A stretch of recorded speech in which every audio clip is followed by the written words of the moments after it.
Las Vegas, July 31st, 1969, the night Elvis Presley reclaimed the stage. But beneath the gold lights and thunderous applause, he held a secret that had haunted him since childhood. Before she died, his mother whispered something about his twin brother Jesse, a truth so deep it would shape every song he ever sang. Las Vegas International Hotel, July 31st, 1969. The air feels charged, like a storm waiting to break. It's 10:15 p.m., and the stage glows in soft amber light, shimmering against the mirrored walls. 2,000 people fill the new showroom, a sea of sequins, champagne flutes, and expectation. The king is about to return. Backstage, Elvis stands still while Joe Esposito fixes the collar of his white jumpsuit. Jerry Schilling checks the set list taped to a speaker. Blue suede shoes, all shook up. Suspicious minds. A nervous hum runs through the band. Ronnie Tutt's sticks tapping. James Burton tuning his Telecaster. They've done this 1,000 times, but tonight feels different. This isn't just a concert, it's a resurrection. Elvis holds something in his hand. A small, faded hospital bracelet. Its surface is worn smooth, but the engraving remains clear. JGP. He runs his thumb across the letters, whispering something under his breath that even Joe can't catch. "You ready, boss?" Joe asks. Elvis doesn't answer right away. He looks toward the curtain, where the noise of the crowd swells like a living thing. The stage lights hit. The crowd explodes, but Elvis for a second doesn't move. The bracelet's cool metal bites into his palm. Then he steps forward. The noise crashes over him, and suddenly it's not excitement he feels. It's presence, as if someone else has walked out with him, someone unseen. He starts strong, hips loose, voice full. The band locks in. The audience screams, decades of waiting released in one breath. But there's something behind his eyes. Something heavy, searching. Between songs, he glances towards stage left, where the shadows gather. It's as though he's waiting for a sign. Halfway through Love Me Tender, his tone shifts. Softer, almost like a prayer. A woman in the front row wipes her eyes. Another clutches her husband's arm. The hotel air conditioning hums against the heat of the lights, but Elvis's voice cuts through it all, tender and trembling. Have you ever stood before thousands, yet felt a silence that only you could hear? The final note fades. Applause detonates around him. But backstage, Joe notices Elvis's hand trembling. "You okay?" he asks, but Elvis just smiles faintly. "Just thinking," he says, voice low. "About him." "Who?" Joe asks. Elvis looks down at the bracelet again, slipping it into his pocket. "My brother," he murmurs. "He's been with me all night." From somewhere behind the curtain, a voice, soft, barely audible, floats through the din. "Sing it for him, E." Elvis freezes, eyes scanning the shadows. The crowd's cheering, but he hears only that one line. The bracelet feels warm now, alive against his skin. He looks out again, past the lights, past the noise, as if searching for a face that isn't there. And for the first time that night, the king seems smaller and infinitely more human. The next song on the set list will break more than just applause. It will open the door to a secret he's kept buried since his mother's last breath. Memphis, August 12th, 1958. The city outside Methodist Hospital is drenched in southern rain. Inside, the air smells like antiseptic and cotton sheets. Elvis sits by his mother's bedside, the sound of rain ticking against the window like a slow metronome. Gladys Presley looks pale, her breathing shallow but steady. A small hospital bracelet glints on her wrist. Nurse Alma passes by quietly, whispering to another nurse about the famous visitor on the 3rd floor. Red West waits outside the door, hat in hand, face heavy with worry. The world knows Elvis as the boy who brought the South to its feet, but right now he's just a son, praying a prayer no one can hear. Gladys opens her eyes. "E," she whispers, voice thin as paper. Elvis leans close, holding her hand. "Mama, I'm right here." Her thumb strokes the back of his hand. and for a moment, she looks not at the superstar, but at the baby boy she once held, one of two. Do you still remember Jesse? Elvis freezes. The name hits him like a forgotten note in a familiar song. Jesse Garon Presley, his twin, born still on January 8th, 1935. For years, that memory has haunted the edges of his dreams. Yes, ma'am, he says softly. I do, Gladys nods weakly. They told me I lost one, but I didn't lose him, He gave you his breath. She coughs, gripping tighter. You were both meant to sing, but you're singing for two now. Elvis feels the words burrow deep, past logic, past comfort. Mama, don't talk like that. But she keeps going, eyes locked on him. Promise me, when you sing, don't sing to be heard. Sing for the one who never could. He nods through tears. I promise. Then, with trembling fingers, she unclasps the bracelet from her wrist and presses it into his palm. This was for him, Jesse Garon Presley.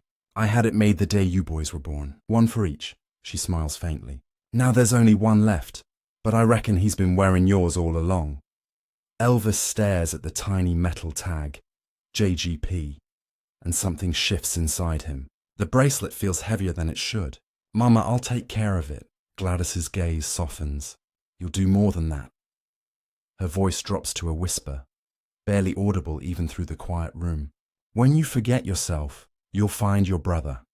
The heart monitor steadies, then begins to slow. Elvis calls for the nurse, but Gladys squeezes his hand one last time. A small smile lingers on her face. Peaceful, Red West rushes in.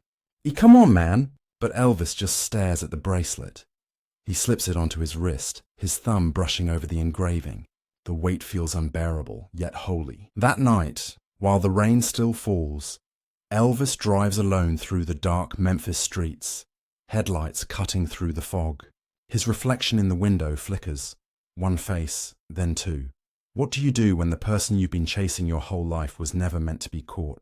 He pulls over by a chapel, the small white steeple glowing in the stormlight. There he prays, not for fame, not for strength, but for permission to carry both hearts in one chest. When dawn comes, the bracelet still gleams faintly against his wrist, and somewhere between exhaustion and revelation, he feels it, a presence beside him, quiet, unjudging, eternal. Years later, standing in Vegas, the metal still cold against his skin, he'll remember this exact night. He'll remember her whisper, and he'll finally understand what she meant. On that stage, before thousands, he's about to make good on that promise.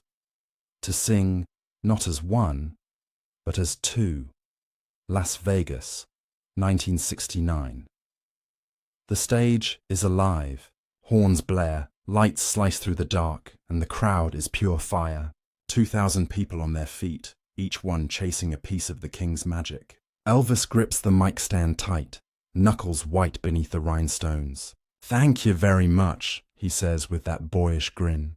But something flickers behind the smile. He's back from the wilderness, Hollywood, heartbreak, doubt. Tonight should feel like victory. Instead, every cheer sounds doubled, like an echo in a hollow hall.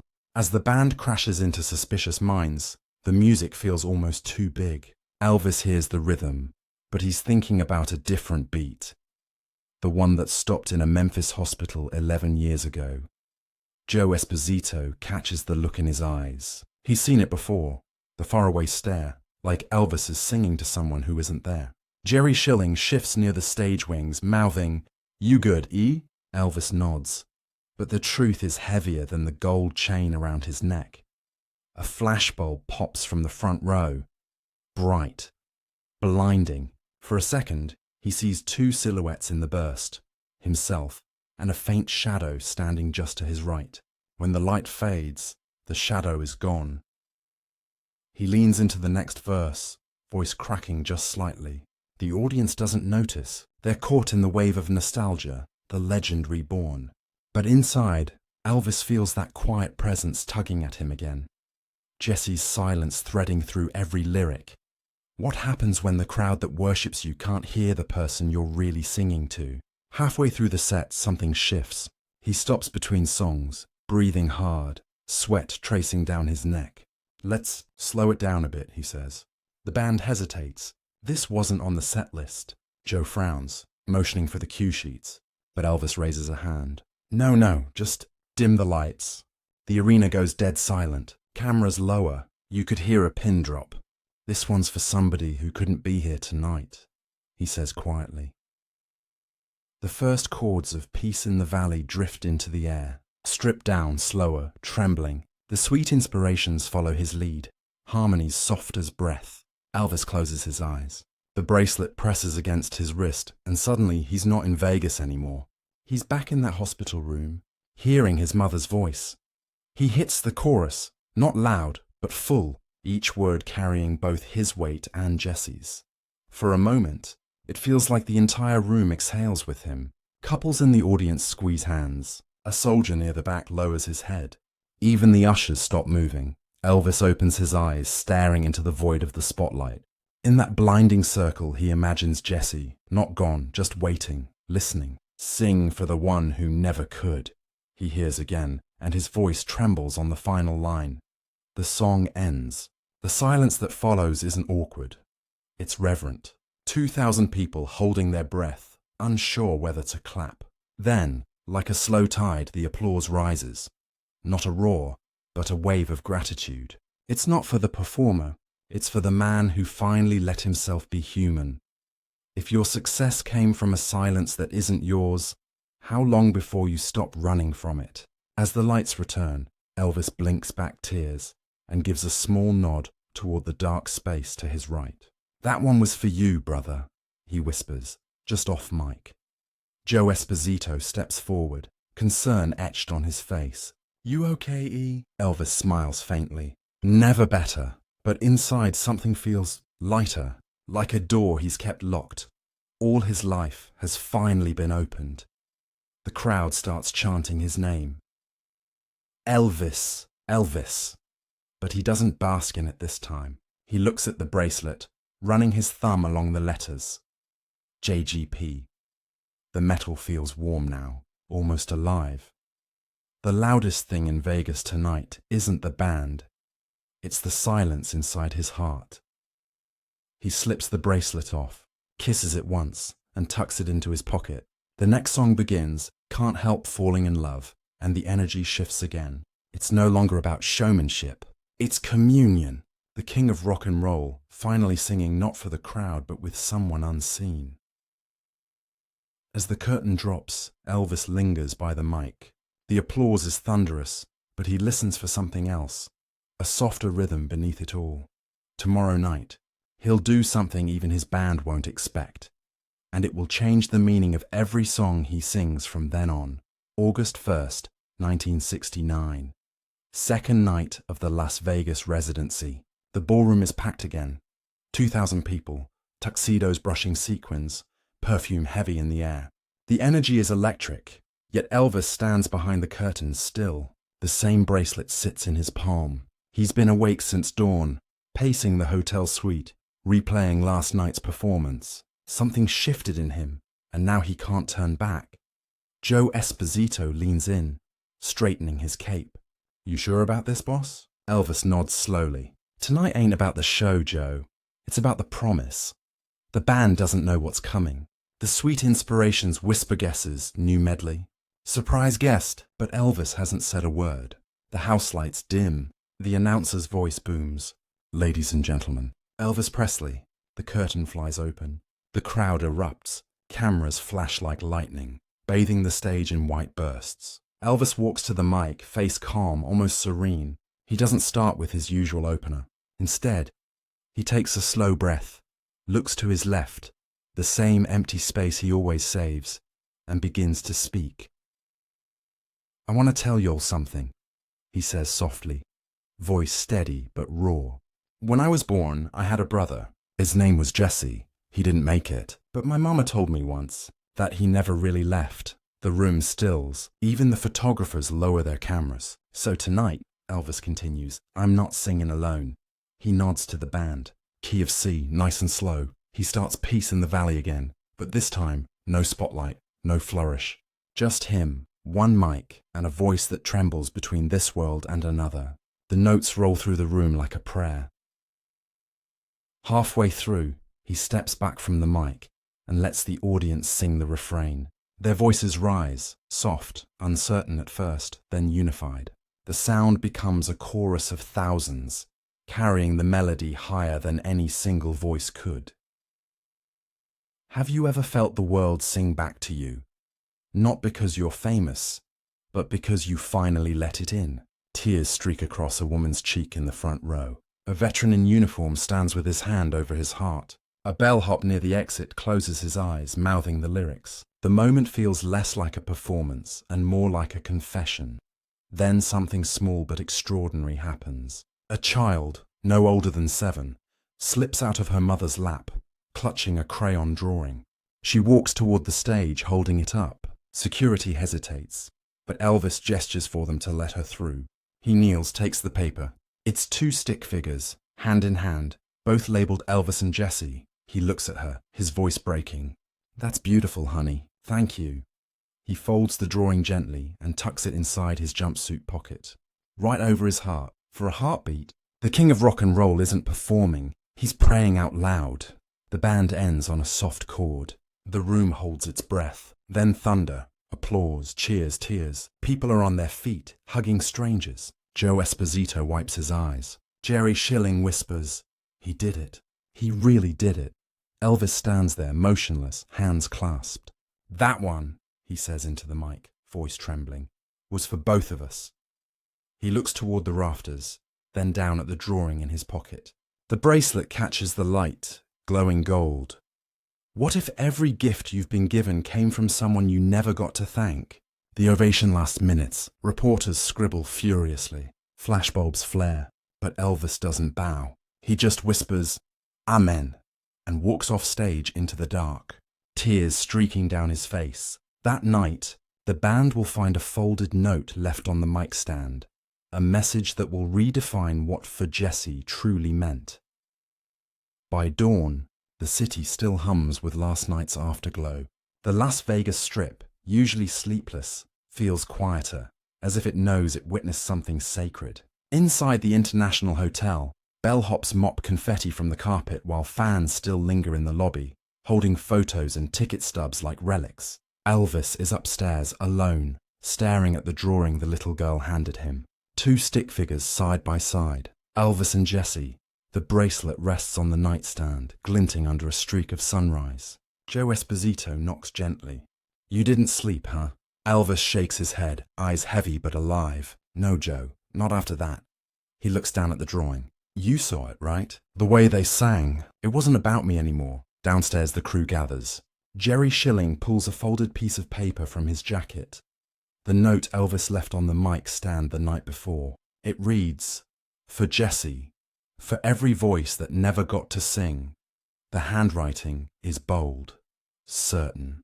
They stare at it in silence until Red West finally says, "Guess that means us too." Across town, newspaper presses rumble to life. Headlines blare. Elvis returns to Las Vegas in a moment of grace. Critics write about his stripped-down gospel interlude, calling it strange, haunting, unforgettable. But those who were there know better. It wasn't planned. It was something else. That morning, a hotel maid named Ruth finds a small envelope taped to the back of a dressing room mirror. Inside is a $100 bill and a handwritten note. "Thank you for keeping the stage clean. Every bit of it matters." She tucks it into her uniform pocket, smiling through tears. Reflective question. How far can one quiet act of honesty travel once it's released into the world? By nightfall, a ripple begins. Fans start mailing letters to Graceland marked "For Jessie." A church in Tupelo lights a candle under a photograph of twin cradles. A Vietnam soldier stationed in Saigon sends home a telegram. "Tell Mama I heard Elvis sing for his brother. I think I found mine again." The following evening, Ramon, the bellhop from the previous night, tapes a hand-drawn sign to the backstage cooler. It says simply "For two." The band notices. It becomes a quiet ritual. Before each show, someone touches the sign, a small nod of unity. Elvis smiles every time. On stage, the songs sound different now. In the Ghetto aches with new weight. If I Can Dream feels like a prayer for the world. The audience senses it too. Instead of wild shouts, there's reverent silence between songs, as if they're afraid to break the spell. The king didn't just find his voice again, he gave everyone else permission to use theirs. News spreads. A fan club in Mississippi renames itself the Twin Hearts Foundation, raising money for children's hospitals in Jesse's memory. Radio stations replay the bootleg of that second night, the one Jerry secretly recorded. Listeners write in saying they heard something invisible, like someone else was singing with him. What if healing doesn't happen in private, but through the echo of other people's belief? By the end of the residency, the hotel staff hang a framed photo backstage. Elvis, with his head bowed, bracelet catching the light. Beneath it, a small plaque reads, July 31st, Aug 14, 1969. For two, Elvis looks at it before every show, fingers grazing the frame. We're just getting started, he whispers. Years later, that same bracelet will resurface in Hawaii, just hours before another historic performance, where the world will finally hear the echo that began with one whispered promise. January 14th, 1973, Honolulu International Center, Hawaii. Spotlights blaze across a crowd of over 6,000, and millions more wait by their televisions. The broadcast is called Aloha from Hawaii, and it's the first concert to be beamed live via satellite across the world. But backstage, the room is silent. Elvis stands before a mirror, not adjusting his cape or hair, just looking into his own eyes. On the dressing table rests the bracelet, the same one from Tupelo, the same one from Vegas. Its edges dulled by time, but the engraving still sharp. JGP. A few inches away sits a reel-to-reel tape, marked in pencil, soundboard, Vegas, July 31st, 1969. The old bootleg Jerry saved. Elvis presses his fingers to the tape, whispering, "You still with me, brother?" Joe Esposito steps in. "They're ready for you, E." Elvis doesn't move. "Joe, you ever think some promises don't fade, even when you try to let them?" Joe exhales. "Maybe they're not meant to." Elvis nods, slipping the bracelet onto his wrist. The metal feels cool against his skin, grounding. He looks toward the door, and for a fleeting second, in the reflection of the mirror, he swears he sees another figure standing just behind him, not haunting, but guiding. The world would see a concert, but Elvis would live a confession.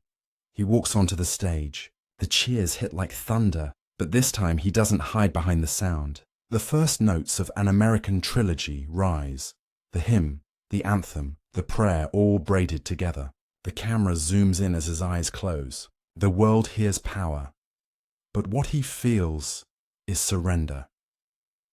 How many dreams are built on the breath of someone who never got their chance? As the medley swells, Elvis raises his hand skyward. The light glints off the bracelet. For a heartbeat, it shines so bright it could be mistaken for a star. Millions at home don't know what they're witnessing, but those close to him do.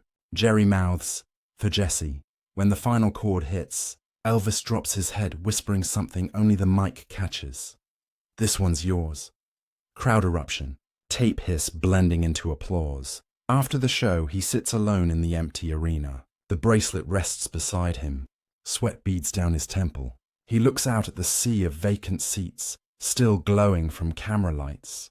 "Some songs," he murmurs, voice barely audible, "ain't meant for applause." When the spotlight fades, what's left of the promise you made to someone who never heard your voice? Later, he signs a guest book at a small chapel outside Honolulu. His handwriting is faint but steady. E. Presley. For Jesse. Back in Memphis, years later, a caretaker finds that same bracelet sealed in a small velvet box tucked inside a dresser drawer. Alongside it, a single cassette labeled "For Two." On that tape lies the one thing no one expected: Gladys's voice and her final whispered line, "Memphis, Late summer, 1977. The house at Graceland is quiet now. Outside, the gates are lined with flowers, photographs, and handwritten notes. Inside, sunlight filters through the stained glass panels, spilling across the piano where Elvis once practiced alone. On the table near the window rests a small cassette player. The label reads in his handwriting, "For two, Joe Esposito presses play." A few seconds of silence, then, faintly, Gladys's voice. Weak, tender, unmistakable. "When you forget yourself, you'll find your brother." The tape ends there, the hiss trailing into stillness. Joe sits back, hands trembling. That single line, the one whispered in a hospital room 19 years earlier, had shaped everything. Every song, every bow, every quiet prayer before stepping on stage. It wasn't superstition. It was faith. Elvis hadn't lived for applause. He'd lived to keep a promise. The king's crown was heavy, but his vow was light, carried in every note. How many of us spend our lives searching for the other half of our own silence? Outside Graceland, a small plaque catches the last light of day. The engraving reads, "For Jesse, Garin Presley, the brother who gave us a voice." As dusk settles, the wind moves gently through the trees. Somewhere in that hush, it almost sounds like two voices, blending finally in harmony. If this story moved you, share it forward. Somewhere, someone still carries a promise they haven't spoken aloud. Let them know they're not alone. Subscribe for more untold moments where music, memory, and love become one long echo that never truly fades.